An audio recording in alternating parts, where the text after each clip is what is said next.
Tollywood ইন্ডাস্ট্রির একটি খবর আপনাদের সামনে তুলে ধরবো। দীর্ঘদিন কাজ না পেয়ে আত্মহত্যার চেষ্টা টলিউডের এক হেয়ার ড্রেসারের। তার কি অভিযোগ? তার হাত থেকে একের পর এক কাজ কেড়ে নিতে থাকে হেয়ার ড্রেসার গিল্ড এবং ফেডারেশন। মাস্কট স্পিন কন্ট্রোল ল্যাবের পরীক্ষায় এটি প্রমাণিত। কেয়াসেট অ্যালোপেক্স পেন্টা অ্যাক্টিভ নতুন চুল গজাতে সাহায্য করে, চুল পড়া বন্ধ করে। কেয়াসেট অ্যালোপেক্স পেন্টা অ্যাক্টিভ 10 হেয়ার ফল প্রবলেমের একমাত্র সলিউশন। সূত্রের খবর, অভিযোগকারিনী মাস তিনেকের জন্য গিল্ড থেকে সাসপেন্ড হয়েছিলেন। নির্দিষ্ট সময়ের পর তিনি যখন কাজের অনুমতি পান তখন তাকে একটাও কাজ দেওয়া হয়নি। নিজে বাইরের কাজ জোগাড় করতে পারবেন না এই নির্দেশ জানানো হয় তাকে। সাসপেনশনের পরও তার হাত থেকে একের পর এক কাজ কেড়ে নেওয়া হতে থাকে। শনিবার নিজের বাড়িতেই গায়ে আগুন দিয়ে আত্মহত্যার চেষ্টা করেন তিনি। তার মেয়ে তাকে উদ্ধার করে হাসপাতালে নিয়ে যান। হেয়ার ড্রেসার গিল্ড এবং ফেডারেশনের বিরুদ্ধে থানায় অভিযোগ দ্বারা হয়েছে। তাহলে কি টলি পাড়াতেও এবার থ্রেট কালচার? স্বাভাবিকভাবেই প্রশ্ন উঠছে এই ঘটনায়। আমার সঙ্গে রয়েছেন অভিনেতা রুদ্রনীল ঘোষ। রুদ্রনীল, আপনি সোশ্যাল নেটওয়ার্কিং সাইটে নিজেই প্রমোট করেছেন যে থ্রেট কালচার বন্ধ হওয়া উচিত। টলিউডেও থ্রেট কালচার তার মানে রয়েছে? দেখুন, পশ্চিমবঙ্গে যতদিন এই তৃণমূলের শাসন ব্যবস্থা চলবে সেখানে প্রত্যেকটা বিভাগ, প্রত্যেকটা অফিস, প্রত্যেকটা প্রতিষ্ঠান সেটা কিন্তু আরজি করের মতো অবস্থা হয়ে রয়েছে। এবং এই প্রত্যেকটা প্রতিষ্ঠানে মমতা বন্দ্যোপাধ্যায় এক একটা করে সন্দীপ ঘোষের জন্ম দিয়ে রেখে দিয়েছে। আমাদের টলিউডের সন্দীপ ঘোষ কে তার বিলক্ষণ সবাই জানে। যাদের অঙ্গুলি হেলনে কোন টেকনিশিয়ানরা কাজ পাবেন এবং পাবেন না তা নির্ভর করে।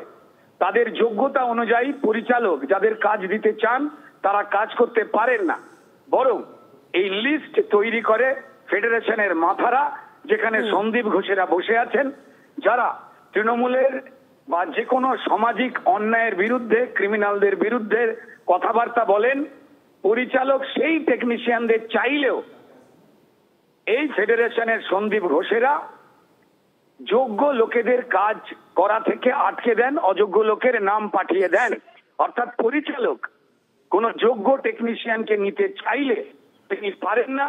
ফেডারেশন সন্দীপ ঘোষেরা টলিউডের যে নাম পাঠান তারাই কাজ করে, তারাই মাসে টাকা ইনকাম করে। আর যারা যোগ্য, যারা অন্যায়ের বিরুদ্ধে মুখ খোলে, তাদের মধ্যে এই গতকাল যিনি আত্মহত্যা করতে গিয়েছিলেন কাজ না পেয়ে, এই তনুশ্রীদিরা রয়েছেন। যেটা সব থেকে গুরুত্বপূর্ণ, এখানে ওই আরজি করের কায়দায় গতকাল রাত্রিবেলা থেকে আজকে দুপুরবেলা এই মুহূর্তে আমরা যখন কথা বলছি, তনুশ্রী দেবীর মেয়ে অঙ্কিতা তারা হরিদেবপুর থানায়, যেখানে তনুশ্রী দেবীর বাড়ি, তিনি সেখানে এফআইআর নেওয়া হলো না।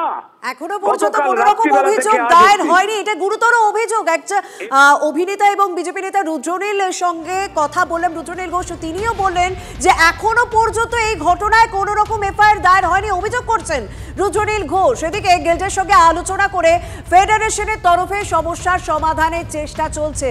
সুরক্ষা বন্ধু কমিটিকে বলা হয়েছে ওই হেয়ার ড্রেসারের সঙ্গে যোগাযোগ করতে। ফেডারেশন সভাপতি স্বরূপ বিশ্বাস, তার এই বক্তব্য।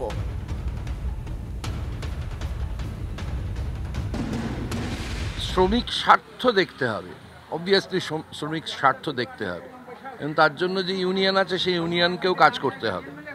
কিন্তু তার মানে তো এই নয় যে কোনো ব্যক্তিগত আক্রোশ যদি মেটানোর কোনো খেলা চলতে থাকে তাহলে সেটা খুব বিপজ্জনক হয়ে দাঁড়াবে। এবং সেই